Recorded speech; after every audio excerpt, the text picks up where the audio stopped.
ఆంధ్రప్రదేశ్ ముఖ్యమంత్రి చంద్రబాబు నాయుడు 16 జూలైన క్యాబినెట్ సమావేశం ముగించిన తర్వాత ఆగమేఘాల మీద ఢిల్లీకి పయనమయ్యారు.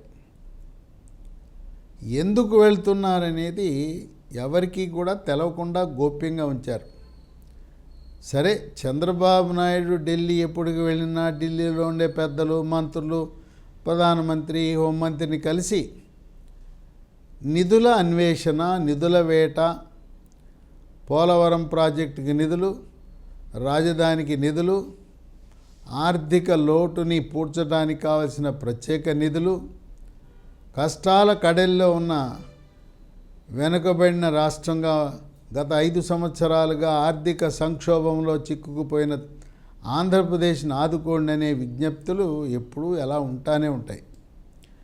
అయితే ఆయన ఆగమేఘాల మీద వెళ్ళి కేంద్ర హోంశాఖ మంత్రి అమిత్ షాను కలవటంలో ఒక రాజకీయ వ్యూహం కూడా దాగి ఉన్నదని విశ్లేషకులు భావిస్తున్నారు. రాజ్యసభలో ఎన్డీఏ కూటమికి సంఖ్యాబలం తక్కువ ఉన్నది.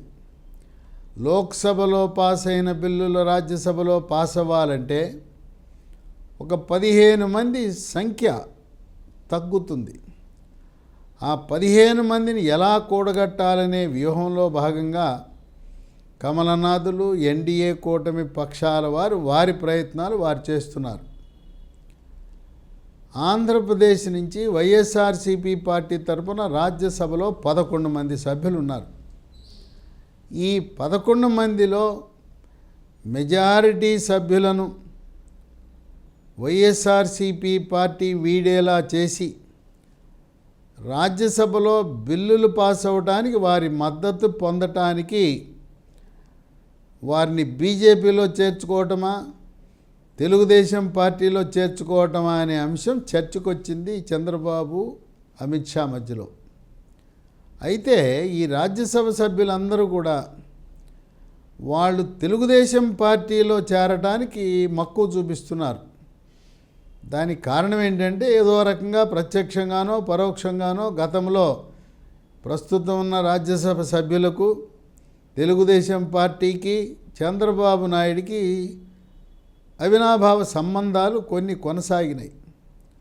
ఇంకోటి ఏంటంటే, వాళ్ళు చూసేది ఈ రాజ్యసభ సభ్యులు వాళ్ళ వ్యాపార ప్రయోజనాలు, రాజకీయ ప్రయోజనాలు, ఆర్థిక ప్రయోజనాలు, వాళ్ళ పలుకుబడి, అవన్నీ కూడా వాళ్ళ పనులు అవ్వాలంటే తెలుగుదేశం పార్టీ ఉంటే, ముఖ్యమంత్రి ఉన్నాడు, మంత్రులు ఉన్నాడు, అన్ని పనులు కూడా తెలుగుదేశం పార్టీలో చేరితే వాళ్ళకు ప్రయోజనం ఉంటుందని రాజ్యసభ సభ్యులందరూ కూడా తెలుగుదేశం పార్టీలో చేరే దిశగా వాళ్ళు మక్కువ చూపిస్తూ ఉన్నారు.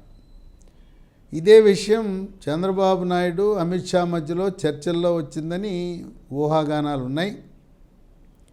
అమిత్ షా కూడా మనకు సంఖ్యాబలం కావాలి, ఎన్డీఏలో భాగస్వామ్యం ఉంటే సరిపోతుంది, వాళ్ళు తెలుగుదేశం పార్టీలో చేరినా మాకేం అభ్యంతరం లేదు, ఆ విధంగా వ్యూహము సిద్ధం చేసే ముందు ఒకసారి అమిత్ షాతో చర్చించి ఈ ఆపరేషన్ ఆకర్ష్ రాజ్యసభ సభ్యులను తెలుగుదేశం పార్టీలో చేర్చుకోవాలనే ఆలోచనకు చంద్రబాబు నాయుడు వచ్చాడు. ఇప్పుడు ఈ ఉన్న దాంట్లో 11 మంది రాజ్యసభ సభ్యులు మనం ఎవరెవరని మనం చూస్తే, దాంట్లో అదానీ కుటుంబానికి దగ్గరగా బంధువుగా ఉన్న పరిమల్ నత్వానీ, ఆయన బీజేపీ అయినా అభ్యంతరం లేదు, తెలుగుదేశం పార్టీ అయినా అభ్యంతరం లేదు, ఆయన రాజ్యసభలో ఓటు మాత్రం ఎన్డీఏ కూటమికే ఓటు వేస్తాడు. ఎందుకంటే ఆయన రిలయన్స్ అంబానీ కుటుంబానికి దగ్గరగా ఉండే వ్యక్తి, బంధువు కూడా. ఇక రెండో వ్యక్తి బీదా మస్తాన్ రావు. బీదా మస్తాన్ రావు ఆయన గతంలో సుదీర్ఘకాలం తెలుగుదేశం పార్టీలో ఉండి తెలుగుదేశం పార్టీ తరఫున పోటీ చేయటం కూడా జరిగింది. కావలిలో పోటీ చేయటము, నెల్లూరులో పోటీ చేయటం కూడా జరిగింది. చంద్రబాబు నాయుడుతో చక్కటి సత్సంబంధాలు ఉన్నాయి. బీదా మస్తాన్ రావు సోదరుడు బీదా రవిచంద్ర, ఆయన నెల్లూరు తెలుగుదేశం పార్టీ రాజకీయాల్లో క్రియాశీలక పాత్ర పోషిస్తున్నాడు. ఆయన జిల్లా పార్టీ అధ్యక్షుడిగా కూడా పనిచేశాడు. బీదా రవిచంద్ర ఎమ్మెల్సీగా కూడా పనిచేయటం జరిగింది.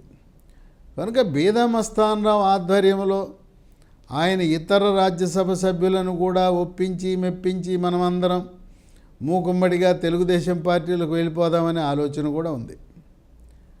ఇక మరొక జాతీయ బీసీ సంఘం అధ్యక్షుడిగా ఉన్న ఆర్ కృష్ణయ్యకి అసలు రాజకీయంగా ప్రజాప్రతినిధిగా ఎన్నికయ్యే అవకాశం కల్పించిందే చంద్రబాబు నాయుడు.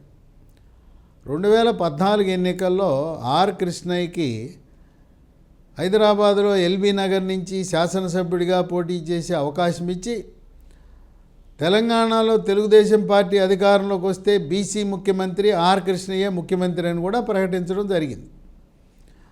ఆర్ కృష్ణయ్య రాజకీయానికి కొత్త, ప్రజలతో పరిచయం లేదు. ఎల్బీ నగర్లో అక్కడుండే ఆంధ్ర ప్రాంతం నుంచి వలస వెళ్ళి స్థిరపడిన వాళ్ళు, కమ్మ సామాజిక వర్గము, ఎన్టీఆర్ అభిమానులు, చంద్రబాబు నాయుడు అభిమానులందరూ కలిసి ఆర్ కృష్ణయ్యని శాసనసభ్యుడిగా ఎంపిక చేయటం జరిగింది. అందువల్ల ఆర్ కృష్ణయ్య మళ్ళీ తెలుగుదేశం సొంత గూటికి వెళ్ళటానికి, సొంత ఇంటికి వెళ్ళటానికి, ఏ రాజకీయ పార్టీలో ప్రజాప్రతినిధిగా చట్టసభల్లో అడుగుపెట్టాడో ఆ పార్టీలోకి వెళ్ళటానికి ఆయనకి ఎటువంటి అభ్యంతరం ఉండదు. ఇప్పుడు ఆయన తెలంగాణ తెలుగుదేశంలో, ఇప్పుడు ఆంధ్రప్రదేశ్ తెలుగుదేశంలో ప్రవేశించే అవకాశం ఉంది. ఇక మిగతా రాజ్యసభ సభ్యుల్లో మేడా రఘునాథ్ రెడ్డి, ఈయన మేడా మల్లికార్జున రెడ్డి సోదరుడు. 2014 ఎన్నికలో కడప జిల్లా నుంచి గెలిచిన ఏకైక ఎమ్మెల్యే మేడా మల్లికార్జున రెడ్డి. ఆయన రాజంపేట నుంచి గెలిచాడు. మేడా మల్లికార్జున రెడ్డి, మేడా రఘునాథ్ రెడ్డి వీళ్ళిద్దరూ కూడా స్వయాన సోదరులే.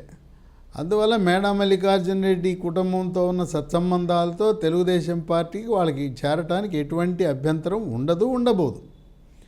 ఇక గొల్ల బాబురావు, ఆయన పాయకరావుపేట శాసనసభ్యుడిగా ఉన్న ఆయన తీసేసి రాజ్యసభకి పంపిస్తే ఆయన రాజ్యసభకు అసంతృప్తిగానే వెళ్ళాడు. గొల్ల బాబురావు కూడా తెలుగుదేశం పార్టీలో చేరడానికి ఎటువంటి అభ్యంతరాలు ఉండబోవని ఊహాగానాలు ఉన్నాయి. ఇక పిల్లి సుభాష్ చంద్రబోస్, ఆయన సీనియర్ మంత్రి. ఈయన సెట్టిబల్జి సామాజిక వర్గానికి చెందిన వ్యక్తి. ఆయనతో సెట్టిబల్జి సామాజిక వర్గానికి చెందిన మంత్రులు, సీనియర్ నాయకులు మంతనాలు జరుపుతూ ఉన్నారు. ఆయనకి వైఎస్ఆర్సీపీ పార్టీలు అనేకమైన అవమానాలు ఎదుర్కొన్నాడు. జగన్మోహన్ రెడ్డి పలుమార్లు సుభాష్ చంద్రబోస్ని అవమానపరచడం కూడా జరిగింది. ఆయన కూడా తెలుగుదేశం పార్టీలో చేరడానికి ఎటువంటి అభ్యంతరం ఉండదని వార్తలు వెలువడుతున్నాయి. ఇక మోపిదేవి వెంకటరమణ, ఆయన మత్స్యకార సామాజిక వర్గానికి చెందిన వ్యక్తి, సౌమ్యుడు. మోపిదేవి, అందరూ రాజ్యసభ సభ్యులు తెలుగుదేశం అంటే మోపిదేవి వెంకటరమణ కూడా మరి పార్టీ మారడానికి, తెలుగుదేశంలో ప్రవేశించడానికి ఎటువంటి అభ్యంతరం ఉండదు. రేపల్లిలో ఇప్పటికే సత్యప్రసాద్కి రెవెన్యూ శాఖ మంత్రిగా ఆయనకు అవకాశం ఇవ్వటం వల్ల అక్కడ ఎటువంటి ఇబ్బంది ఉండదు. సత్యప్రసాద్ మోపిదేవి వెంకటరమణని ఆహ్వానించి ఆ విధంగా ఆయన తెలుగుదేశం పార్టీ రంగప్రవేశం అయ్యే అవకాశం ఉంది. ఇక నిరంజన్ రెడ్డి అని సీనియర్ న్యాయవాది. ఆయన ఏదో హైకోర్టుల్లోనూ, సుప్రీంకోర్టులో, తెలుగు హైకోర్టులు అమరావతిలోను, హైదరాబాదులోను, సుప్రీంకోర్టులో ప్రాక్టీస్ చేసుకుంటున్నాడు. ఆయనకేమీ రాజకీయంగా పెద్ద పట్టింపు లేదు. ఎవరు ఆదరిస్తే ఆ పార్టీలో ఉండడానికి ఆయనకు కూడా అభ్యంతరం ఉండదు. ఇక పార్టీ మారకుండా ఉండేవాళ్ళు ఎవరంటే వైవి సుబ్బారెడ్డి బాబాయ్ మారే అవకాశం తక్కువ. విజయసాయిరెడ్డి A2గా ఉన్నాడు. విజయసాయిరెడ్డి చాలా తెలివిగలవాడు. సరే, జగన్మోహన్ రెడ్డి ఎట్టపోతే నాకెందుకు, అప్రూవర్గా మారిపోయి ఆయన మళ్ళీ బెయిల్ రద్దు అయినా జైలుకి వెళ్లకుండా కాపాడుకోవాలని యత్నంలో విజయసాయిరెడ్డి ఉన్నాడని వైజాగ్లో వేల కోట్ల ఆస్తులు సంపాదించాడని విజయసాయిరెడ్డి. ఆయన ఆస్తులు కాపాడుకోవడానికి అధికార పార్టీ అండ కావాలి కనుక విజయసాయిరెడ్డి కూడా పార్టీ మారి తెలుగుదేశంలో చేరిన ఆశ్చర్యం లేదని ఊహాగానాలు ఉన్నాయి. ఇక అయోధ్య రామిరెడ్డి, ఈయన మరో రాజ్యసభ సభ్యుడు. ఈయనకి ర్యామ్కీ అనే కంపెనీ ఉంది. ఈ ర్యామ్కీ తెలంగాణ, ఆంధ్ర అలాగే పలు రాష్ట్రాల్లో అనేక రకమైన వ్యాపారాలు చేస్తుంది. ముఖ్యంగా చెత్త నుంచి సంపద, స్వచ్ఛ భారత్ కార్యక్రమాలు అనేక ప్రాజెక్టులు తీసుకుని ఉంది.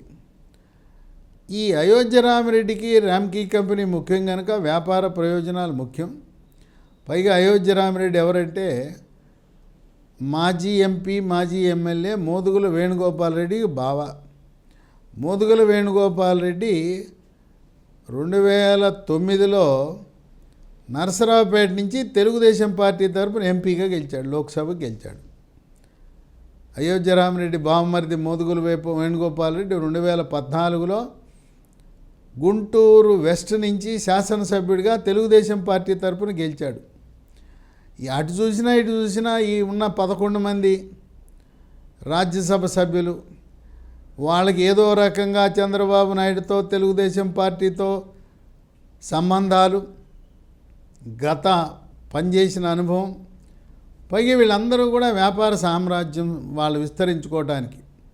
ఈ 11 మంది కూడా నిరంజన్ రెడ్డి మినహాయిస్తే, ఆర్ కృష్ణయ్య మినహాయిస్తే మిగతా వాళ్ళందరూ కూడా వాళ్ళ వ్యాపార సామ్రాజ్యాన్ని విస్తరించుకోవటానికి వాళ్ళకి పార్టీ ముఖ్యం కాదు, అధికారమే పరమావధి.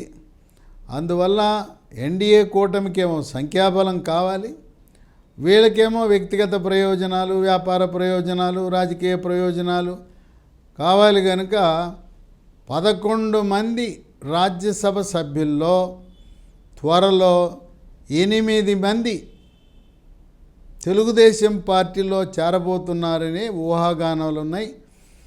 ఈ విషయమే అమిత్ షా, చంద్రబాబు మధ్యలో చర్చలకు వచ్చాయి అని చెప్పి విశ్లేషకులు భావిస్తున్నారు. ఏది ఏవైనా చివరికి మిగిలేది వైవి సుబ్బారెడ్డి బాబాయ్ ఒక్కడే రాజ్యసభలో ఉంటాడా అని ఉన్నది. ఆయన కూడా పార్టీ మారిన ఆశ్చర్యం లేదు. ఎందుకంటే 2019లో వైవి సుబ్బారెడ్డికి ఎక్కడా కూడా సీట్ ఇవ్వలేదు. కనుక వైవి సుబ్బారెడ్డికి, జగన్మోహన్ రెడ్డికి దూరం ఉన్న మాట వాస్తవమే.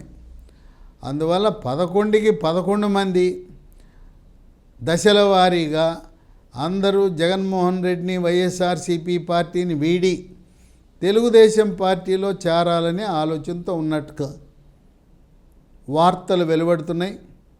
ఎలాగో వైఎస్ఆర్సీపీ పార్టీ నేడో రేపో అది కాంగ్రెస్ పార్టీలో విలీనమయ్యే అవకాశాలు ఉన్నాయి. వైఎస్ఆర్సీపీ పార్టీ మళ్ళీ ఎలాగూ పుంజుకోదు, మళ్ళీ గెలవదు.